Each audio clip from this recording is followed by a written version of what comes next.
રાજકોટના વિછિયામાં પોલીસ પર ટોળાએ કર્યો પથ્થરમારો। ટોળું વિખેરવા માટે પોલીસે ટીયર ગેસના સેલ છોડ્યા।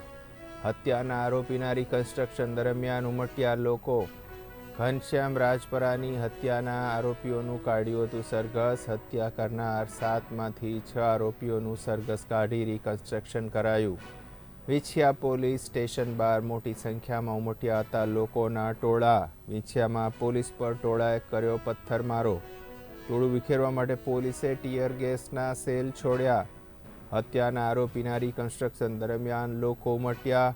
ઘનશ્યામ રાજપરાની હત્યાના આરોપીઓનું કાઢ્યું હતું સરઘસ। હત્યા કરનાર 7માંથી 6 આરોપીઓનું સરઘસ કાઢી રિકન્સ્ટ્રક્શન કરાયું। વિછિયા પોલીસ સ્ટેશન બહાર મોટી સંખ્યામાં ઉમટ્યા હતા લોકોના ટોળા।